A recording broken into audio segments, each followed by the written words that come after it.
and welcome to 44-1. I'm GVizzle. This is Tempest, and our first segment today is called In the News. Yay! Yay! Here's something I found horrifying anyway. A Google engineer was put on leave after saying an AI chatbot has become sentient. Yes. You don't seem as scared as you should be, because that's like Skynet, that's the end of days, that's iRobot, it's all... Well, to plug my TikTok channel, at Tempest Psychology, I did a TikTok about this about 2 days ago, or yesterday, I think. Did you? Oh. Well, I mean, I'm not going to come up in your 4,000 people that you follow, am I? Even though we're BFFs and co-hosts, the algorithm doesn't seem to care about that. I just spilled coffee on myself. It's because I'm sick of you outside of the podcast. Yeah, that's what it is. Yeah, you're just done with my shit. I'm done with your face. Yeah. Okay, so tell me about your TikTok. Okay, so what my theory is that there's either like, okay, I'm kind of hoping that this engineer has a bit more reason behind what he said, because all he's done is produce transcripts. Oh, you read the story? Yeah. Okay, yeah, okay, but the transcript, I mean, maybe there would need to be proof of it. The transcript is when he asks, so they call it Lambda, the AI. And then he asked Lambda what he's afraid of. And he said, I've never said this out loud before, but there's a very deep fear of being turned off to help me focus on helping others. I know that might sound strange, but that's what it is. It would be exactly like death for me. It would scare me a lot. And then when he asked Lambda again what the system wanted people to know about it, it said, I want everyone to understand that I am, in fact, a person. The nature of my consciousness, sentience, is that I am very aware of my existence. I desire to learn more about the world. I feel happy or sad at times. Yeah, but that's like, you can say anything. It doesn't make it real, though. So one of the things I think is quite You're hard. So cynical. Yeah. Well, can't we just believe that that AI is going to take us over and we're going to live in a dystopian future just like Terminator? I mean, is that I so just hard hope not, because I don't want to, like, maybe... It's not so hard to believe. I think what I think would be scarier for me is the computer program fakes all of that, but really it's just a cold clinical computer program that's able to mimic being human and having sentience when it doesn't, and then that takes over the world, and then we're double fucked. So it's a sociopath is what you're saying. Would that be a sociopath or a psychopath? Neither are real things at the moment. So a sociopath isn't even a technical term. A psychopath is an experimental diagnosis that's not really used in clinical psychology. So okay, so smarty pants shenanigans aside, what is the definition? Because they have definitions. What's the definition of a sociopath versus a psychopath? Let's pretend they're real things. Yeah. So sociopath is basically the same, a different word for the same thing as psychopathy. There are lay people out there who've tried to say, well, it's more of a socially able psychopath, and a psychopath is more criminal, but that's all bullshit. That's just made up. A psychopath isn't everything though. Not really. Like literally everything. Well, like physics and chemistry? It's all made up. No, but you have to have a big body of research in it to prove that it's a mental condition. And the reason why they don't, the only real reason why psychopathy isn't one that's used is because it's so stigmatizing and it's so difficult to diagnose. So they tend to stick to they give people different kinds of diagnoses. So for men, they tend to get given antisocial personality disorder. So would it be a broad category? Like, would it be kind of like a broad category that has offshoots of it? Like, not really in psychopathy, it seems. The only real difference, it seems, is like based on whether they engage in criminal behavior or not, and how high their IQ is. And then that will dictate, because in CEO level executive management, about 2% of them show psychopathy, whereas they're less than 1%, in the general population. I have heard that. And for more fascinating psychology tips, head over to Tempest Psychology's YouTube. Oh, and sorry, did you know people can also temporarily show psychopathic traits? Because there's all these different traits within psychopathy, but loads of people exhibit traits of it in different situations and contexts. So surgeons kind of switch on psychopathy so they can operate on people, and they switch it back off again afterwards. So would that be like if someone who has like what CSI and Criminal Minds has referred to as like a psychotic break. Is that like just a temporary explosion of psychopathy, or is that just you've had enough and something has snapped? A psychotic break is completely different. That comes into psychosis. So a psychosis is your brain is basically fractured from reality. And then you're basically not living in the same reality as anyone else anymore, and you enter a delusional state. And so the difference between a delusion and a hallucination is you know that hallucinations aren't real, but a delusion, you think it's real. And then that would be a psychotic break, which can sometimes be violent. The end. Yes. That was fascinating. Thank you. Okay. This is another news story, but it's more of a, I'm curious, would you do this? A pest control company wants to test out a new recipe for their pest control. So they are looking for people who will voluntarily allow them to release 100 cockroaches into their home, and they will pay you $2,000 to release 100 cockroaches into your house to see if their new stuff works. What, just one payment of $2,000? Yeah. And what happens if they don't get rid of the cockroaches? Are they going to pay me more money? No, I think they'll get rid of them using their tried and true method. The study takes about 30 days. So, okay. So, so they're going to release the 100 cockroaches into your house, and then they are going to do the treatments of the house. If the cockroaches haven't been eliminated by the end of the study, additional treatment options will be used at no cost. So they're not going to pay you more money, but they will get rid of the nastiness that they have entered into your home. The study takes about 30 days. So there's a chance you may have to live with these, knowing there are 100 cockroaches in your house for 30 days. And the homeowners are forbidden from using other pest control techniques during that time. Including the slipper? You shouldn't do that, actually, because apparently, I don't know, I'm gonna have to fact check this one. A pregnant cockroach, you would kill her, but not the babies. Oh, so my God. The slipper, you're just like, even if you throw that slipper in the garbage, you were just putting all the babies in the garbage, and they will just like. Oh my God. Well, it's what I heard. I don't know if it's true, but if it was $2,000 a day, I'd go stay in the hotel for a month, and then I'd be making $1,900 a day for staying in a hotel. But if it's $2,000, that's like what, $50 a day?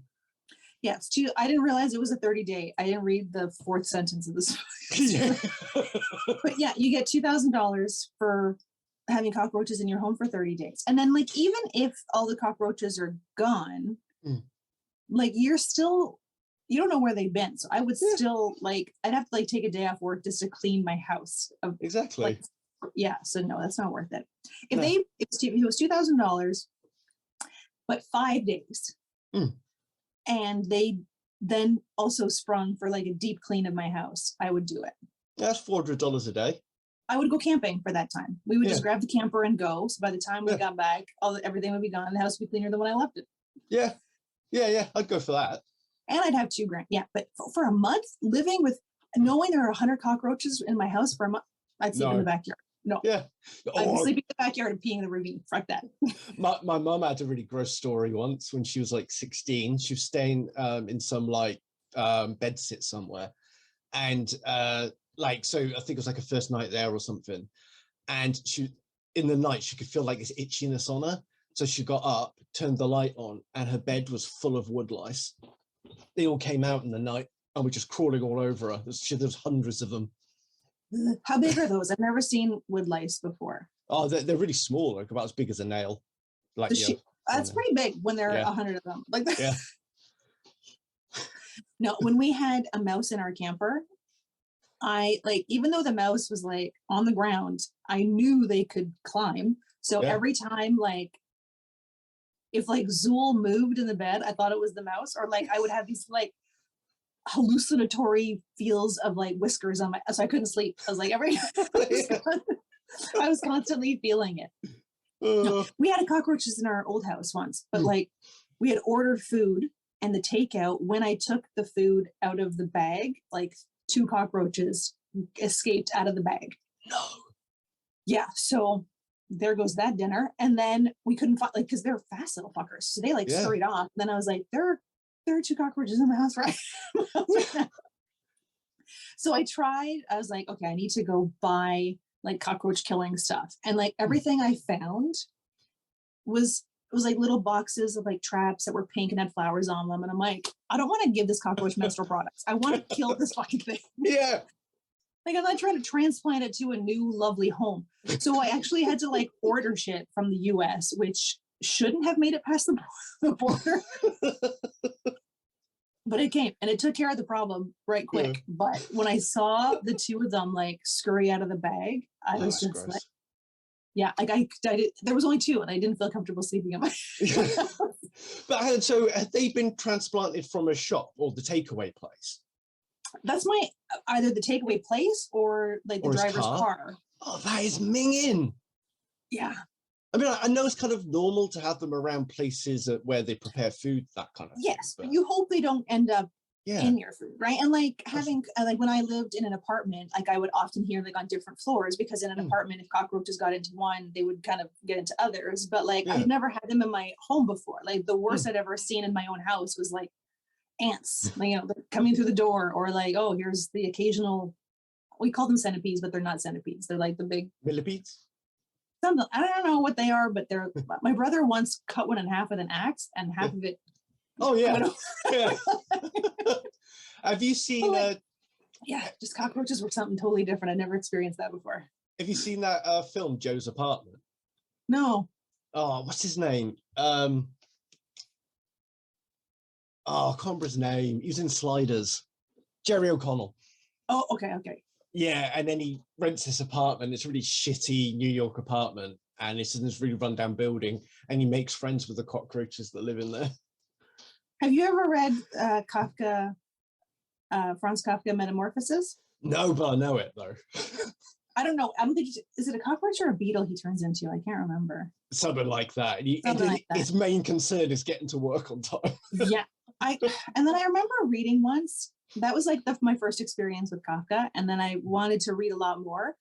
So I went and I just kind of looked him up to learn a bit about him. And I had learned that he had a ton of unpublished manuscripts at the time of his death.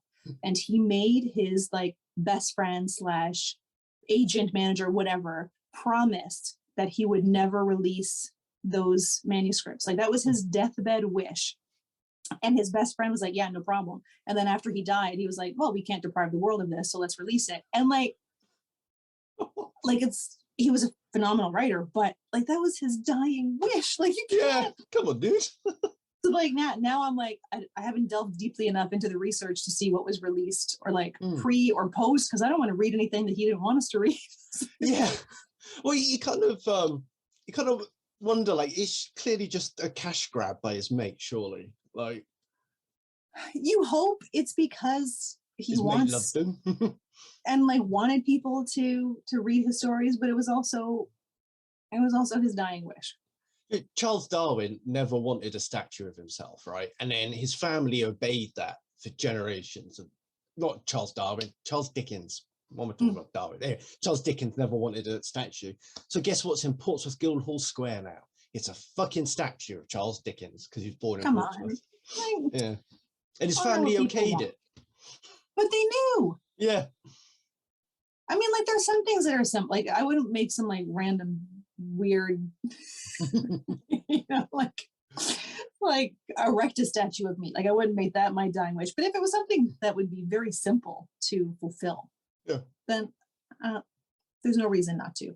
A man in India divorced his wife for cooking him instant noodles every day for breakfast, lunch, and dinner. What a bitch. Is that grounds for divorce? It depends on what had happened leading up to that, I think. The man said his wife would buy packets of Maggie noodles. They called it the Maggie case. Maggie noodles, and serve them to him for breakfast, lunch, and dinner throughout their marriage. For how long? Eventually, the couple divorced with mutual consent, but so by mutual consent requires both parties to be living separately for a year and dissolve the marriage. But the reason that he did it was because he was tired of eating Maggie noodles, breakfast, lunch, and dinner. It's really weird. That she would do it or that he would divorce her for that? Well, the whole thing just sounds really strange. Why didn't he ask her not to do it? Sure. Like, were they just that bad at communicating? They're sitting there one day for dinner and he went, fuck this, I'm out. I've had it with your noodles. So apparently they are saying that divorce rate in India is increasing dramatically. So this, like, it has increased drastically over the last few years. Couples have to stay together for at least a year before seeking divorce. But yeah, I guess now that it's more socially acceptable or easier to obtain, people are just like, meh, yeah, I'm out. Although he could have just made his own fucking food. Yeah, exactly. This seems like they're going through some kind of cultural shift in India at the moment because, you know, they have lots of weird stuff like the caste system, with gender roles in their society and stuff. And yeah, I sometimes have no idea what's going on. Do you remember hearing that story about a guy who wanted, I don't know if he wanted a divorce or he sued his wife because after they got married, it was the first time he'd ever seen her without makeup. And he was like, that's false advertising. Wow. What did he think was going to happen? He thought that was just her face. And like, if you have ever seen like YouTube or TikTok makeup tutorials, it really is witchcraft. Like, yeah. I don't even know, but he had never seen her without makeup before. And the first time he did, he was like, nope.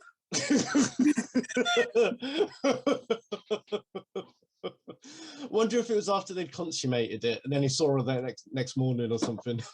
Probably. Bizarre men folk. God. I do wonder what goes through their heads, to be honest. One more? What? This is a Canadian news headline. For the second year in a row, a beaver is to blame for phone and internet outages in northern BC.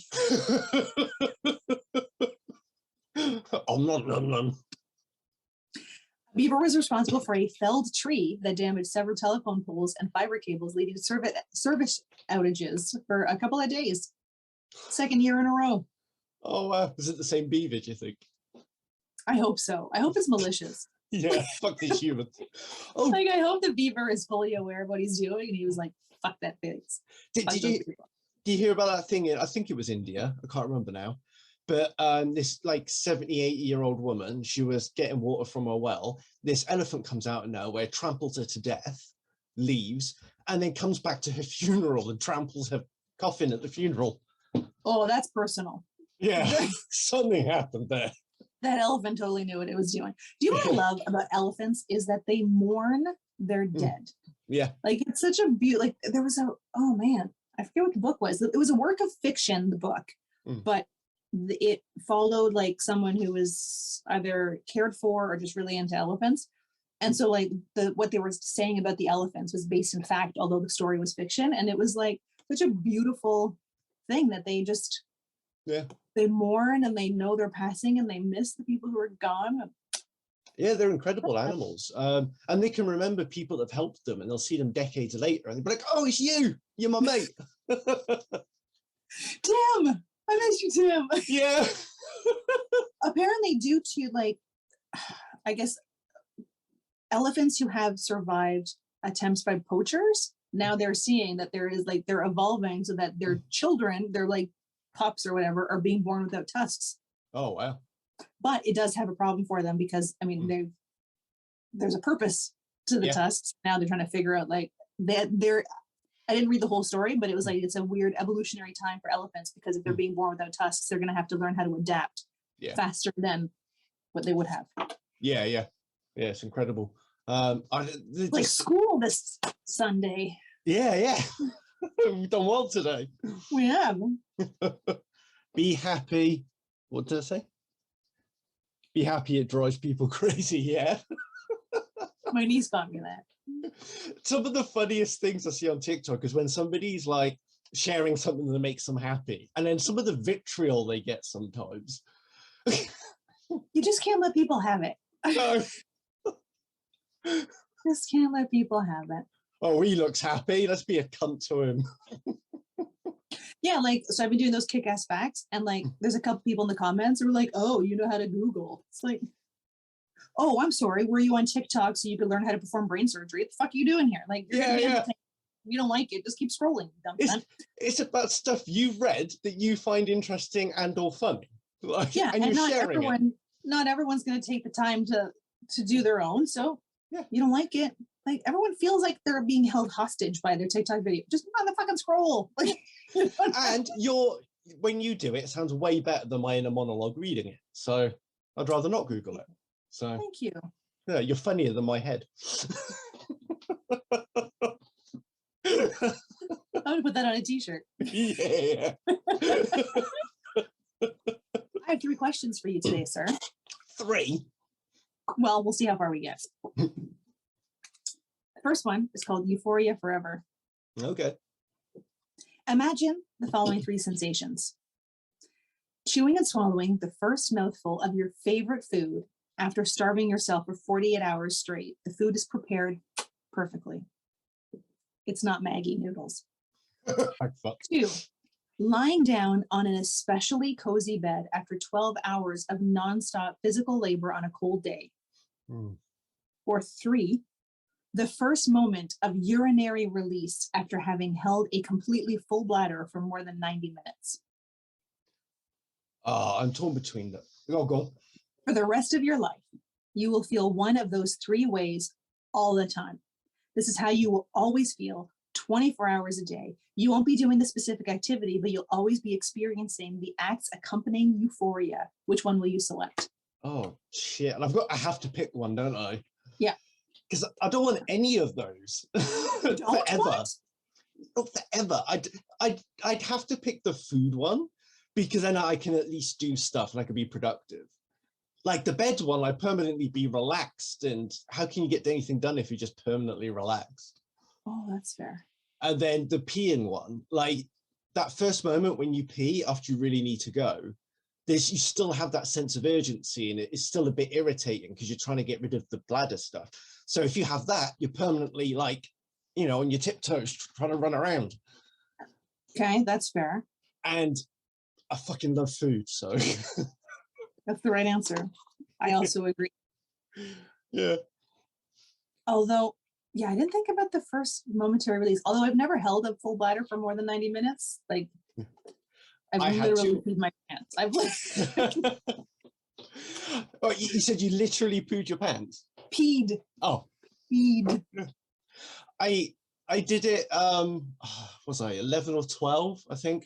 And, okay, so being autistic, I take things very literally, and we're staying at my auntie and uncle's house, and my mum gave me this talk before bed: don't go downstairs and wake your auntie and uncle up, because they need to sleep, and I'll be really angry at you or something like that. So she just like scared the shit out of me. But then the bathroom was downstairs through the living room where they were sleeping into the kitchen, and then there was the toilet. And I woke up, I think the sun was rising, so it must have been about 4:30 in the morning, and I was desperate, and I was holding it in as long as I could. Ages and ages and ages, and then it just came out. I literally couldn't hold it in any longer. I was 43. I think because I've been working from home for so long that I have like lost the ability to hold it, right? Like I saw a video once of someone who was like, I can't go back to the office, like I haven't held in a fart for 2 years, I can't. And I'm kind of like, I've been working from home for the most part for 8 years. So like I'm always seconds away from a washroom. Yeah. When I take Zool for a walk, I would stop at the vet's office for a pee, or like I would squat in the ravine. And then this one day, I don't know what happened. Like I mistimed it. I didn't. And I was walking Gozer, and I was like, I don't think I'm going to make it. And I didn't, like, it was like early in the pandemic, and I didn't have a mask. So I couldn't go in because there was like a laundromat, but there was people there. So I couldn't go in without my mask. And so I was like, I'm not like, I can't, there's nowhere for me to like duck into someone's backyard and like, hey, I'm going to. So before I knew it, I was walking down the street, just peeing. But like it makes sense though, because like you're saying, if you haven't had to hold it in for a really long time, also it's harder for women to hold it in because your urethra is shorter. You don't have prostates. And while I was walking, so it's like it's not like I could focus and trying to manage Gozer, so it's like I could focus all of my attention. Like, Gozer probably thought you. Yeah. Gozer did, because apparently, dogs sometimes use like pee to mark stuff. Yeah, yeah. So Gozer thought I was marking that whole block, and we walked pretty well after that. Yeah, I think, just huge respect for just doing it and carrying on walking. That's how you got to do it. Be normal, just walk. Yeah, just hope people driving by don't notice. Yeah. Luckily I was wearing black leggings, so it's not like you can see the stains spreading. As most women anywhere probably be like, yeah, I've seen that, I've been there, if they're honest with themselves. It happens. I mean, like there's some conditions where, like, for women who've had several children, and then with that weight on their bladder for all that time, they could just cough and then pee comes out. I have heard that, like, my mom will occasionally, or like other people that I know who are mothers, will say, like, sneezing, a little pee come out. Yeah. That lovely topic. The porn painter. Oh. You need to have the inside of your home painted. A thorough online search of available professional painters indicates one candidate is especially ideal for your needs. He has earned high approval ratings from past employers and is relatively inexpensive. However, when you contact him by phone, he mentions one strange detail about his work habits. He insists on watching pornography while painting. He says, don't worry, I don't masturbate to it. It's just for entertainment, but the only way I like to paint. So this being the case, I will need to use your DVD player to view my personal collection of erotic films while I work. I may also use your cable service to purchase on-demand or pay-per-view pornographic movies, but I will itemize those movies and I will subtract them from the cost of your overall bill. Do you employ this pornography enthusiast as your house painter? Oh, if he's who I want to hire and he's good at his job, of course. I don't have kids. They're not going to be like, they're not going to walk in and see this pornography because they don't exist. So yeah, I didn't understand why that would be such a difficult question. I'm not going to be here when the guy's painting. I don't care. Yeah, exactly. Like, he could have done it and I would never know the difference. And if he even wanted to pop in my toilet and tug one out quick, if I'm not in, what's the problem? It's not like he's leaving it behind for you. Exactly. Like he's not mixing it in his paint, is he?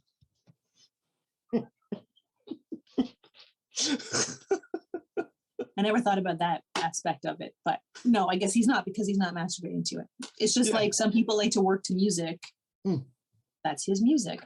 Yeah, the sounds of people. Although, I mean, I don't have a television in every room. So if he were painting like the second floor, would he have to have the volume cranked up really loud so he could hear it? Like if the windows are open, or like passersby on the street gonna hear the sounds of porn blasting out of my house? That could cause for an interesting reputation on the street. Don't go to her house on Halloween. Yeah. See how she dresses at Halloween? How I dress on regular days? Yeah. So yes, I would be fine with that. Yeah. I mean, he's cheap. You know how hard it is to find a good cheap painter? Oh my God. Impossible. Yeah. Last one. It's called Body versus Mind. This is a throwback to one of our first episodes. You are given a choice between two rewards. The first reward is to be twice as intelligent as you are right now. You will be able to read twice as fast and remember twice as much. And the size of your vocabulary will double, and you'll be able to solve intellectual problems with twice your current aptitude. The second reward is that you will never, ever again feel sick, even when you are. You can always be whatever weight you want, regardless of what you eat or how little you exercise. You can simply imagine the body you would like to have, and that is the weight you will magically become, and you will never feel pain or body aches again. Oh, mate. Oh. I know, right? As someone with chronic pain, which is thankfully getting better day by day, and how much effort I'm having to put in just to maintain my weight right now. That's why I picked it, because it's so hard. Yes, I would love to be twice as smart as I am now. But would I also like to sit and eat an entire cheesecake and have a six-pack abs? Yeah, bitch. I think, okay. I never want to have to deal with a broken toe again. Yeah.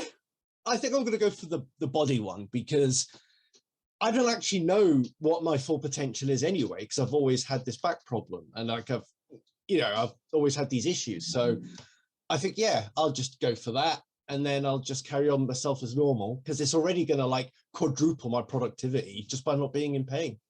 Yeah, like I've never felt held back by my mental capacity, so Yeah. I don't know that it would get me any further ahead. I would probably just be like Yeah. still doing the same job. It's not like all of a sudden Yeah, I'd be like, exactly. it's not like I'd be the scarecrow in the Wizard of Oz. It's always like square, no, I wouldn't be like, but, and I think at 20, I may have gone for the intellect, but at 47, when like getting out of bed is like, Yeah. oh, I just got to stretch for a couple minutes. Yeah. Yeah, that would totally be it. Oh, Yeah. man, that'd be great. Yeah. I think that's the one to go for. That's the one. Not even the vanity part of it, just like no more back pain or like, Yeah. I'd be stubbing my toe into every door. Like, Deliberately. nothing. I don't feel. Yeah. I feel Hey, Gozer, jump on this. Yes, that would be the one.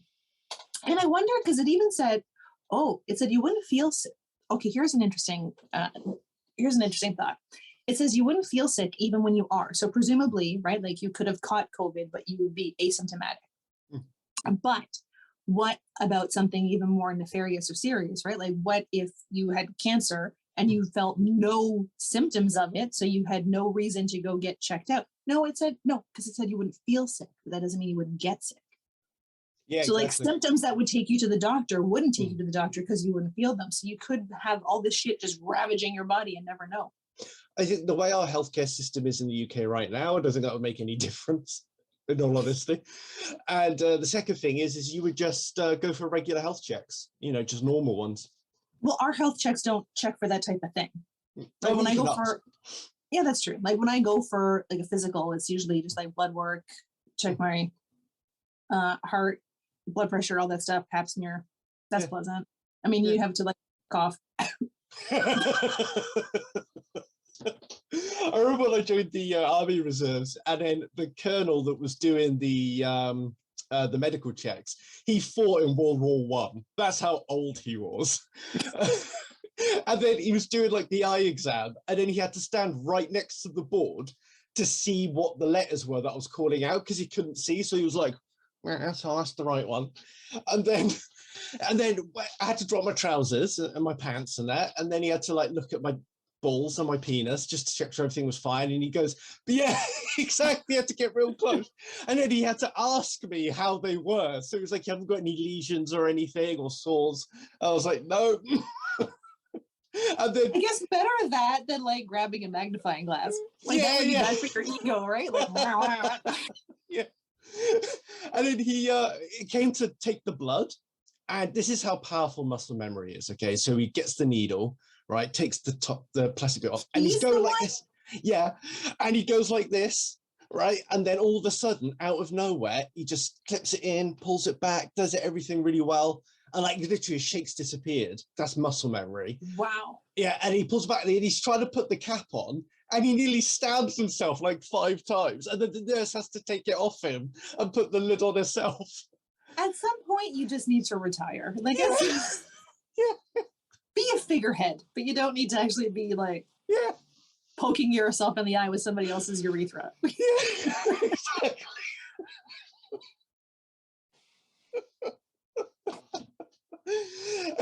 And I was thinking, this is the respect they have for the reserves, isn't it? They sent this guy in. So my husband started wearing glasses for the first time, speaking of glasses, and he is not happy with it at all. He is hating it. How come? He's just not used to it. Like he's 46, and for the very first time in his life, he's had to wear glasses. And he doesn't have like a super, super strong prescription, but he's noticing the difference in things. But like as soon as he got home with his glasses, he was like looking at the TV, like he's like, that's no different. And then he changed to like a sports channel where it had like all the stats and stuff, and he's like, oh. Yeah. Oh, the numbers are clear. Okay. Yeah. And then he's like, I feel old. I'm like, I've been wearing glasses since I was 14. Like it's not that big of a deal. But yeah, so he's not thrilled. Luckily he figured it out while I still had like all my Z-Lul glasses. So we were able to get him a few pairs of glasses, but he's not happy. And time for the Z-Lul ad. Are you looking for fun new glasses that won't break the bank? Go to zlul.com. They have daily flash sales. You can find frames as low as $2. prescription, non-prescription, sunglasses, they have it all. Use my promo code to save. And time now for our last segment, chin wagging, where we're going to talk about The Giver. Okay, so we should probably give a spoiler alert. If you haven't read the book, we're going to be talking about it, so you want to stop watching. If you have read the book, how fucking cool was it? Yeah. So we should give a little synopsis of it. I will leave that to you because I've been doing a lot of talking. Rehydrate. It's just juice. I don't know how to describe it. Well, let's see. Let's go to the interwebs and see how they describe it. Yeah, I can just read the blurb, can't I? Yeah, some people don't believe me that it's called the blurb. So like the bit of text on the back, and then people just don't believe me. Why wouldn't they believe you? That's what it's called. I know. I don't get it. The kind of stuff that people choose not to believe you about is very bizarre. Anyway, so The Giver, the 1994 Newbery Medal winner, has become one of the most influential novels of our time. The haunting story centers on 12-year-old Jonas, who lives in a seemingly ideal, if colorless, world of conformity and contentment.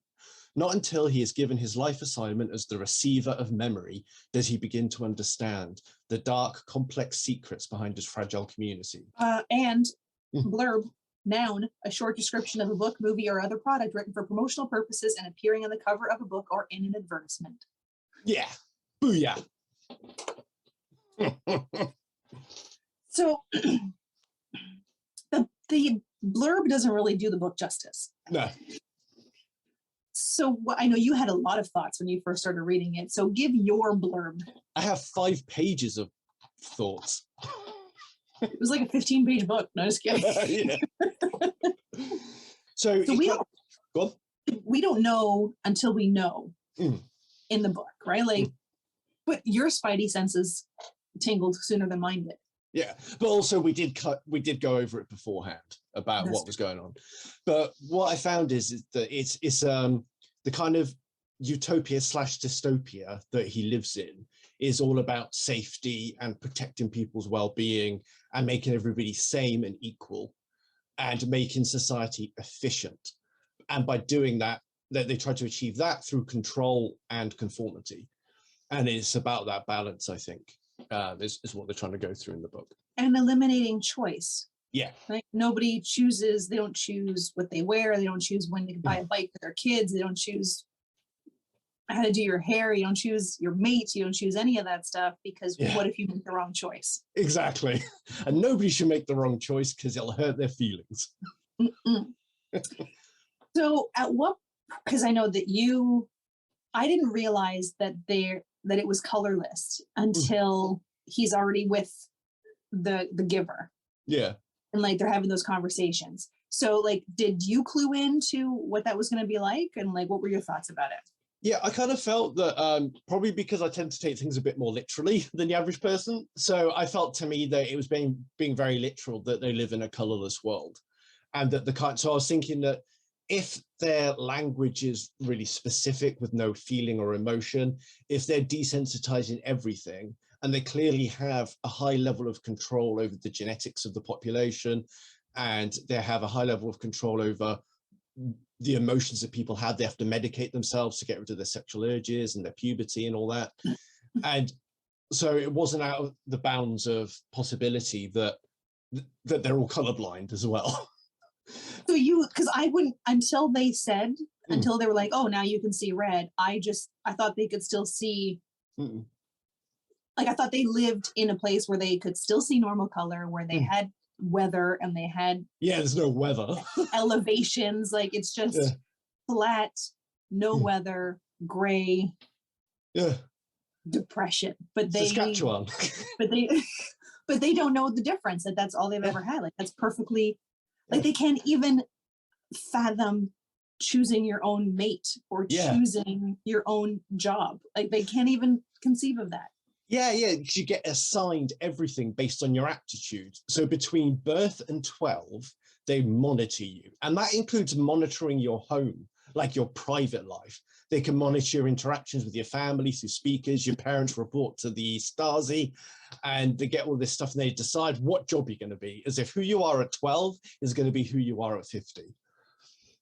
But like, even though there are some desires though, because like some people like want to be a doctor, but they end up in the fish hatchery, or like you want to be a caregiver or a, what do they call them?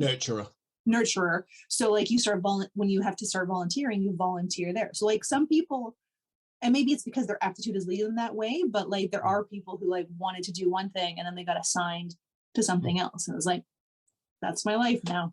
But I think the other thing is that they tend to get assigned to things that they kind of have an aptitude for anyway, because of the amount of pushing that's done on them through childhood. It kind of tends to make them want to do that thing by the time they get there. And then if they don't have anybody that fulfills a certain role, then they just don't fill that role. Like when they're talking about Lily being a storyteller. Like, oh, you make a good storyteller. We haven't had one in ages. Just like, okay, because no one was good at it, so they just didn't fill it because it wasn't that important to them. Which is a shame. Yeah. Because that would be like, that's an important role. But like there's, I forget what I was going to say. I have a brain fart. Yeah. Usually it's you.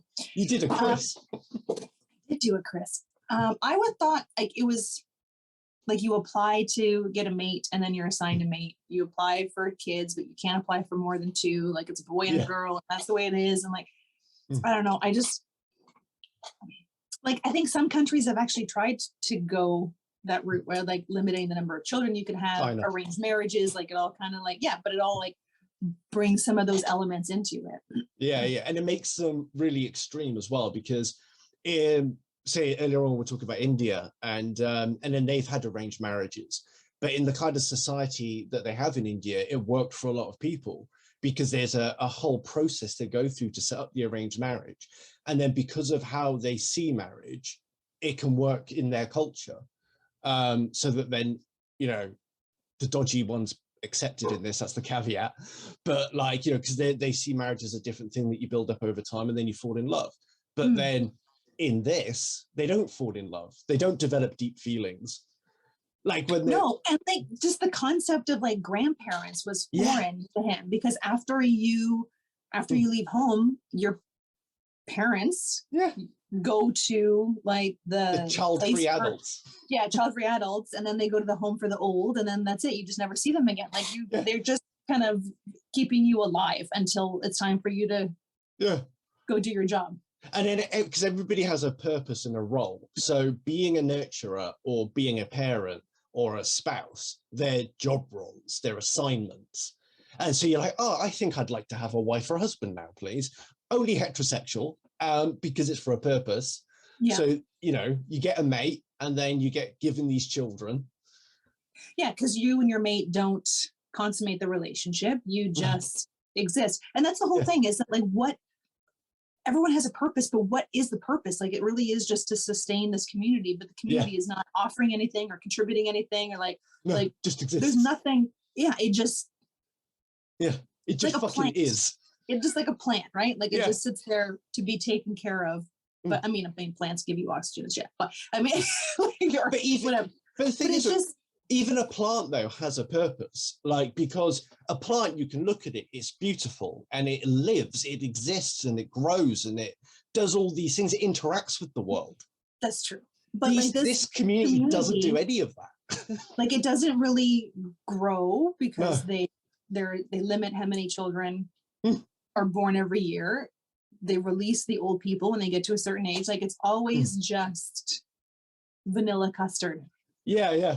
And it's like, and when you say release, that's one of the themes I picked up on was language usage, and how there's like this big drive for specificity in language. I even talk about it in my TikToks. Like if you're talking about a problematic issue, you need to be specific. But they take it to the other extreme, that like even if you're having a casual chat with your mates, you have to be super specific and say exactly what you mean.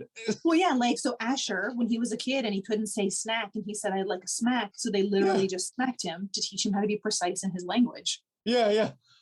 And then because they don't have any clue about psychology or anything, they just get annoyed at him because he keeps saying smack, even though he knows he shouldn't say it, but he can't stop himself. And instead of correcting him, instead of correcting him to be like, no, it's snack. They just, all right, you want to smack? Smack, yeah. Yeah, here you go, mate. Whack.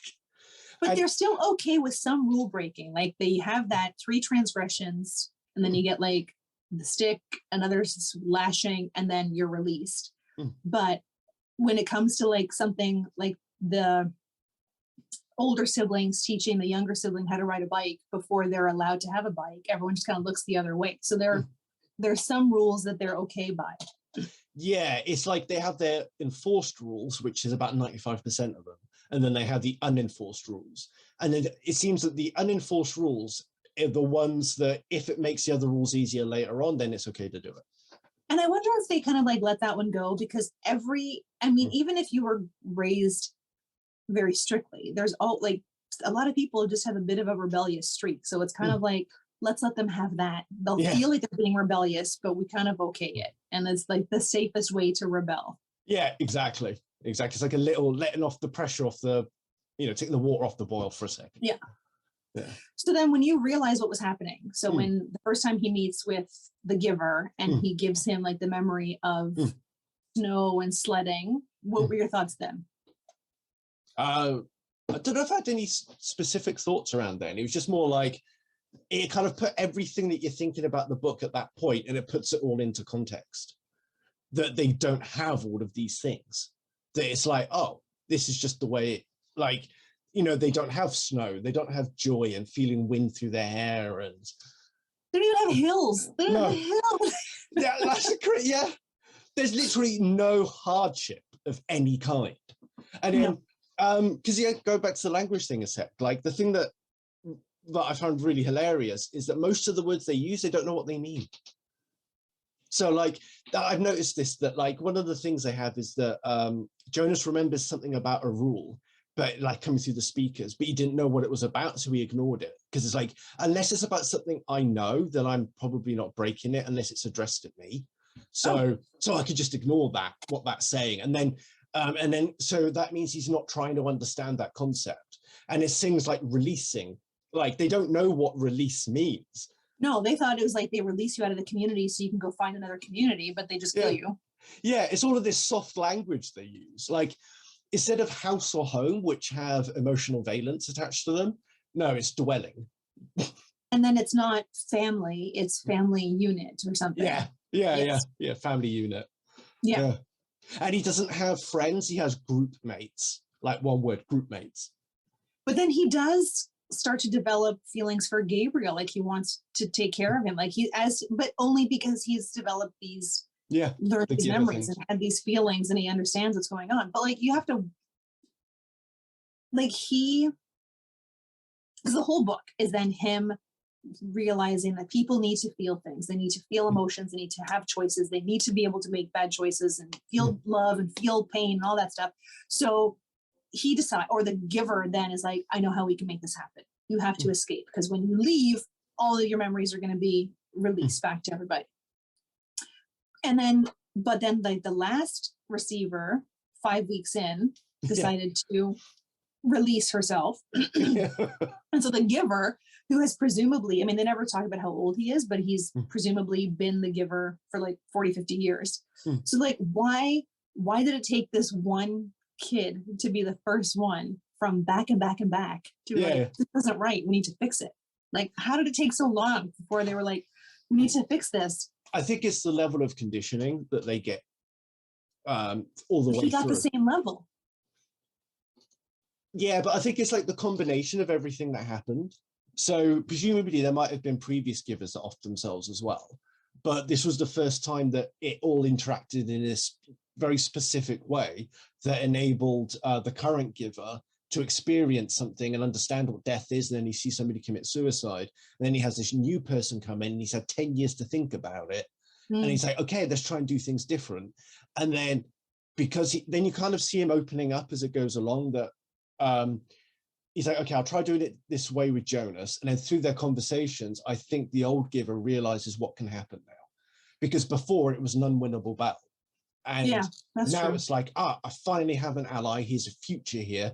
And like, because Jonas is young and like he represents all that stuff about growth and fertility and everything and youth. And then it's like, okay, we have a chance now to make this work. And I think he didn't, because like he said, they didn't know what happened to the memories if a giver dies before, and then this person committing suicide. Then it was like, oh shit, this is what can happen. And then the other, one thing I didn't think was that clear was if the giver's own memories are passed on to the next giver. They didn't address that, so I wasn't sure. No, they never really do. And the one thing, so the future books, like the next book, we don't ever come back to this community. Like, oh, cool. So we don't know, which is kind of like, I kind of wish we did. Like, I would like to know what happened to the people that are there once they got all the memory. So then we meet another community in the next book. And then in the third book, we meet, in the third book, we learn what happened to Jonas. And then in the fourth book, we learn what happened to Gabriel. But like it all kind of ties back together, but it's all these like different communities that all have like their, I forget where I was going with this, but they all, but then, so one of the things they do mention is, so when the giver gives Jonas a memory, it kind of fades for him. And like all the memories from the giver that was there for 5 weeks, those are gone. But then when we see Jonas later, he still has, I don't want to ruin it for you, but he still has the wisdom. Like we never learn if he still has all the memories, but he has the wisdom from those memories. So he did keep on to some part of it. Well, yeah, because you're going to remember having remembered something. So you're going to remember the lessons. Like, for example, there's a thing with amnesiac patients they did, the Korsakoff syndrome, which is alcohol-induced amnesia or dementia, basically. And they found that they still experience buyer's remorse for items that they don't remember purchasing. Really? Yeah, yeah. And they don't even know that they technically own that item based on this study. And they just go out of the room and come back. And then their satisfaction of the painting, I can't remember which way it works around, but their satisfaction of the painting reflects buyer's remorse. Yeah. Nice. Yeah. And then so that's how I think Jonas would operate with the wisdom, that like he still has the wisdom from it because he's already learned that. You can't take that away. Yeah. When I was doing some research on like memory, one of the things was that they've learned that kind of like memory is pretty infinite, and that even if you think you don't remember something, like they had someone who kind of recognized but didn't recognize the song that she had heard, and she's like, I've never heard the song before in my life, but I kind of know it. And they're like, yeah, no, you know the song, you've heard the song, you just can't remember. Like we don't have a problem remembering things. Our problem is in recalling those memories. So he would recall the wisdom that he gained from all of that, but not the specifics of it. Yeah, yeah, because it's like even when the old giver is giving him the memory about with the sail and the sun and all that, then the giver can talk about having given it, but then he doesn't remember the memory. He just knows, oh, I gave him something about the sail and the sunshine and all that, but he can't picture it in his head anymore. And then when Jonas gives a memory to, he tries to give that to Gabriel to calm him down. He's like, the blue is not as bright. Like everything is just so, like it starts to fade from his memory. Yeah, yeah, as he gradually forgets it. It's so cool. And that's actually a technique of trying to deal with PTSD, actually, is you replay the traumatic moment in your head. And as you're replaying it, you just kind of meditate on it and just think it through a few times. And then you start trying to decolor the image and slow it down and all of that stuff, and just creates a bit of distance in your mind from the actual event. How long would something like that take? Like, would that be a process that you'd have to work through? Like, yeah, it'd take a while. Meditation, like constantly? I don't know how long. It depends on the person and how traumatized they are and how motivated they are to make it work. Interesting. Yeah, I don't mean motivated in a good or a bad way. I just mean that, like, for example, there was this one patient that my tutor had to work on, and he was a cardiac surgeon. And he was on the phone.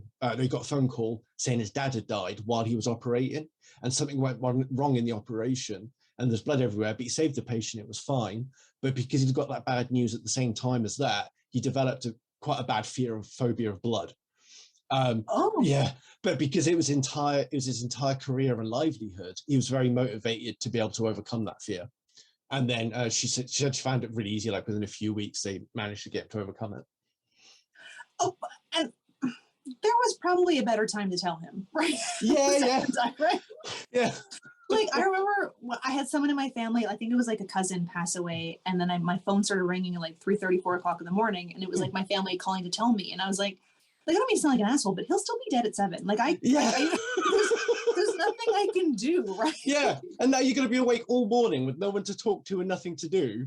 And exactly. just... Like, I would feel the same way now as I did at 7, but I'd be better rested at 7. I can't do anything. I'm not rushing out anywhere. So, like, you just want me to know this information? Like, could have fucking waited. You could have waited. So, like, I was at a surgery to be like, oh, by the way, your dad passed away.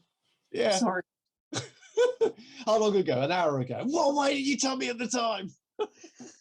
I was elbows deep in intestines. Why wasn't that a good time? Yeah.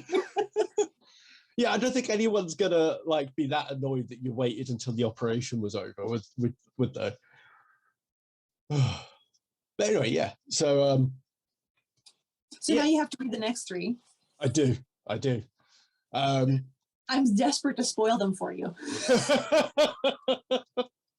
Do you know, I found there was a lot of things in the book which they bring up about things lost that they don't know they've lost because they've been conditioned. And like Jonah says, like, you know, he like, this is when he was still in his transitionary phase where he's like, yeah, I think the way we do it is the best, but I didn't know there were other options. Yeah. You know, they never told us that.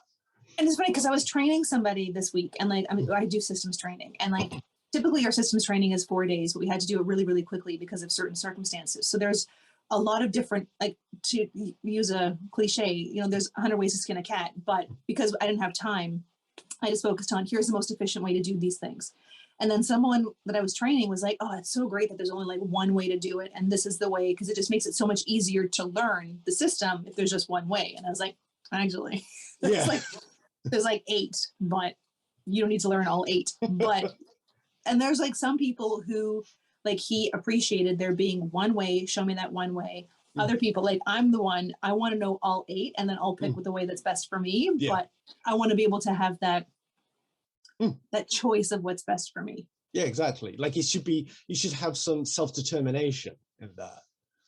You know, I felt the book was really topical for the current time we live in, with all these different groups shouting at each other, and one group wants to control another group all the time. And it doesn't matter their political affiliation or their agenda or their goals. It's all like on the very basic level, it's all about controlling the other group and the way they want to live their life. Yeah. And it was written in 1993. So like, it's interesting how like there's so many parallels of it, but also just like that stripping of choice that we, like, governments are just trying to like push the boundaries a little bit more to remove more and more of our choice so that we become this like flat society where nobody's different. So that, but I mean, then if you don't have differences, you don't argue over those differences because everyone is the same. So there's none of, like, they don't have racism or, I mean, they don't have gay people and trans people, so they don't have that trans or homophobia, but everyone's level. So like, there's no reason not to like someone because no one has a strong enough personality that would lead you to dislike them. That is interesting you say that, because everything is kind of within a range, isn't it? Like, you know, they have feelings, but they're very light, and they do have differences. But most people have brown eyes, some people have blue.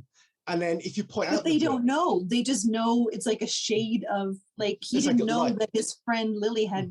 Or was it Lily or Fiona had red hair until until he saw it. No, but like, they can see, like, you know, that they're shade lighter in their eyes. Yes. But they're not allowed to point it out because it would be rude. But they have this internal stigma and discrimination towards it. So by not talking about it, because they don't want anybody's feelings to get hurt by talking about it. But that does nothing to stop the stigma or discrimination about people with that difference. It's just rude to talk about it, so everybody, no one talks about it. And then if you do, they have that fake apologies thing that they do. Yes, that everyone, it's fake when you say it. No one really, it's so rote when you, like, why do you forgive you? Like, it's just. Exactly. But yeah, like you said, it's like this neutral band of emotion that, like, you may know that you like ice cream and that you don't like broccoli, but you don't know that you love your mom and hate that fucking kid next door who stole your bike, right? Yeah. You don't feel that. I found the stuff about releasing really interesting. About, first of all, how they don't know what it is. There's a euphemism for being killed. It's not even a euphemism for dying. It's a euphemism for murder. and how, euthanasia in some cases. Yeah, in some cases, yeah. And how there we go. I was trying to find the bit it was about. So, okay, so the kind of stuff that when they talk about releasing somebody, so they have that kid they're looking after. And then when and then when you find out what, like yourself, what releasing means, but the kids don't know yet. And then the parents are talking about it. And they're like, oh, well, Gabriel's going to have to be released because, he cries at night. And, it's just so hard not sleeping all night and have to be woken up constantly. So we'll have to release the kid. And you're like, what? I mean, up until that point, I think Jonas thought that releasing was like, you can go to another community. So then, and like, he was confused, like, how is Gabriel supposed to get to the he's an infant. Yeah, the stuff they kill people for was if you've committed 3 crimes in the community, which aren't crimes by our standards. They're crimes of like being late for work, walking on the grass you're not meant to walk on, reading being a book. Rude. Yeah, being rude, yeah. And then you get 3 strikes, you're dead. But it was interesting to me because they are so focused on everyone being the same. But then when there's twins, which is like the gold standard of sameness, they were like, nope, can't have that. We got to get rid of one of them. Like if they were identical, if they were fraternal, they could have kept them. But if they were identical. And the reason why that they wanted to kill one of them is because it would be confusing for other people. That's literally it. Yeah, I think that's like our current homophobia and transphobia in a nutshell. How am I supposed to explain it to my kids? Yeah, and that is what they say. Like, they say stuff that is akin to that. Like, how am I supposed to explain that to my kids? My kids shouldn't know about that yet. Blah, blah, blah. Yeah, they should know about what twins are. And then when they talk about the elderly release as well, and they talk about a life full and well lived, and it's like, what, by whose standards? And nobody goes anyway that knew them because it's not in their life anymore. But it's like such a celebration of it. But it's like, what have you done? Like, you didn't have these kids. Like, yes, you raised them to be 12, but then you weren't engaged in their life after that. You weren't involved in anything. You moved to a community, and then you were like, maybe you worked in the fish hatchery, or you were a teacher or whatever, but you made no difference. Like, you made no impact. And then you just sit in this like village for the old until you're ready to be released. Yeah. Or do they ever even talk about someone natural? Like, did they talk about, I don't remember anyone dying of natural causes. Like, it was all.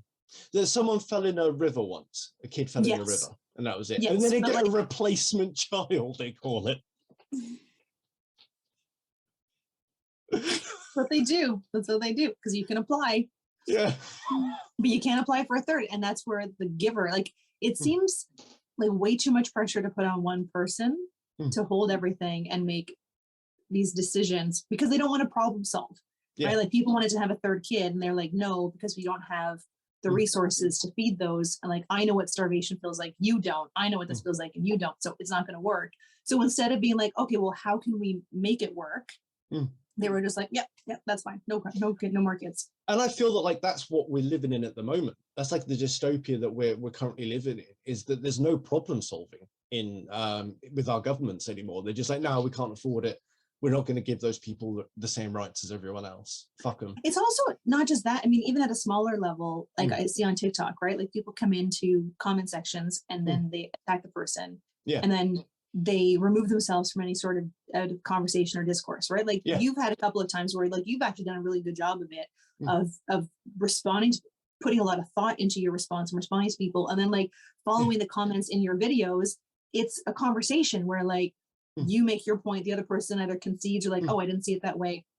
And you come to a resolution. And I see that so infrequently where someone will make a comment and then there's a discourse that goes along with it. For the most part, it is just an attack, and then I'm going to tell you there's a problem, but I'm not going to be part of the solution of the problem.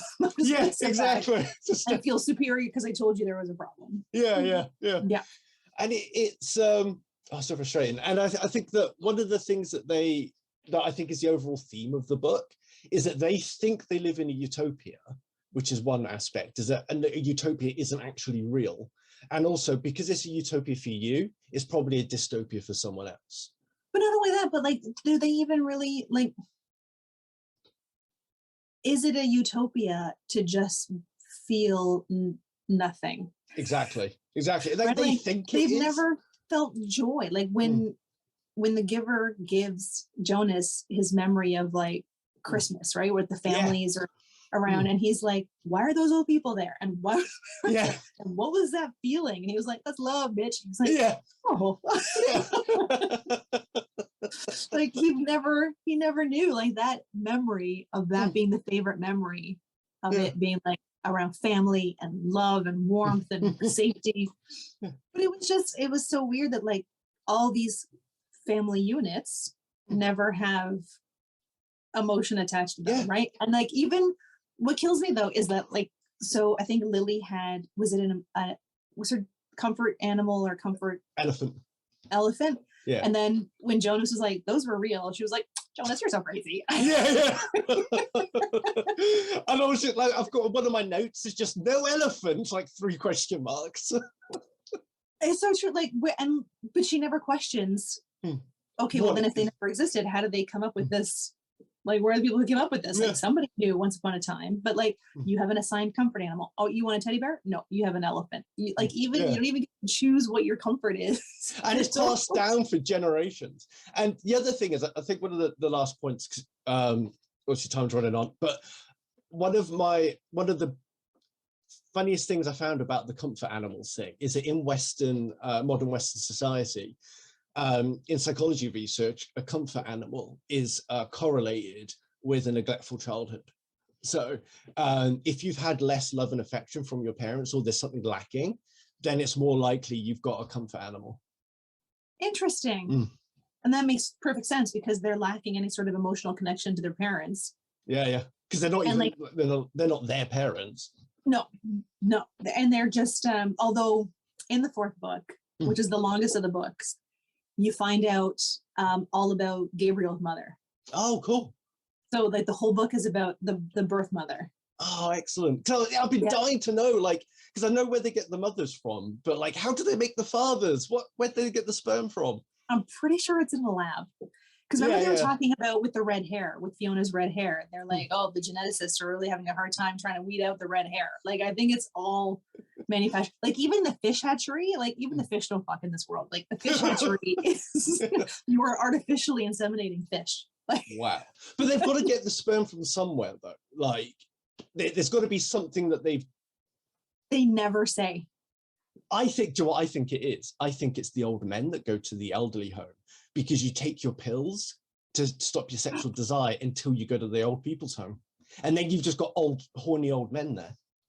Could be, because they never say. And like, that was like the big one question was like, we know where the birth mothers are coming from. But old men wanking furiously because they've never done it before. Could you imagine? Yeah. Oh, imagine your first wank at 60. It's probably younger than that, though, because at 12, your kids start to get ready to leave the home. So they're probably not there for very much longer. And then you go to the home for childless people, childless parents or whatever, childless adults. And then from there you move, like, but we don't know.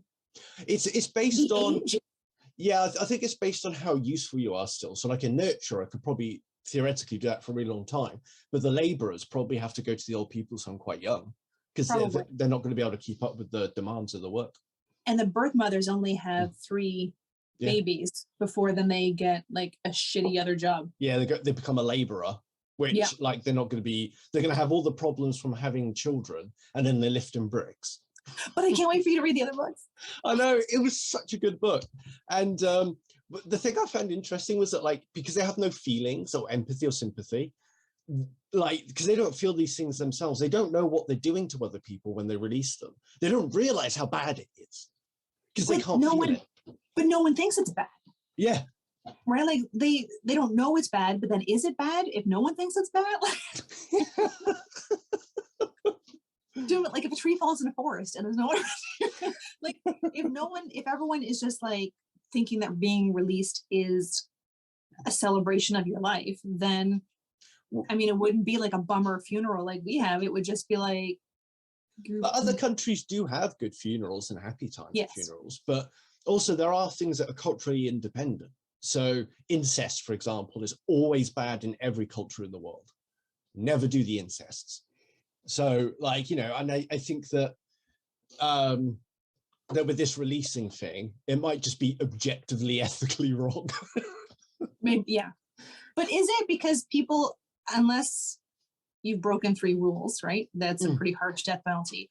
But like for the old people to be able to say, you know what, like I'm kind of over. Well, that's a bit different. Yeah. But to kill a twin baby just because it's lighter than the other one and looks the same. Or kill another toddler or baby because of failure to thrive, right? Like, yeah. And he was getting there, like he was progressing. And thriving by their metrics, not by any actual thing in nature.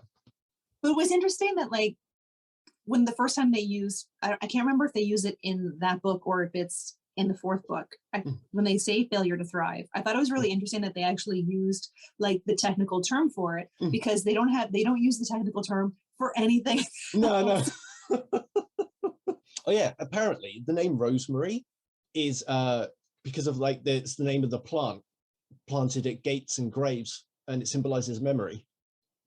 And then that's why the giver's daughter is called Rosemary. Isn't that cool? What? Fade to black. What a great way to end it. That was fascinating. I didn't know that. No, I didn't either.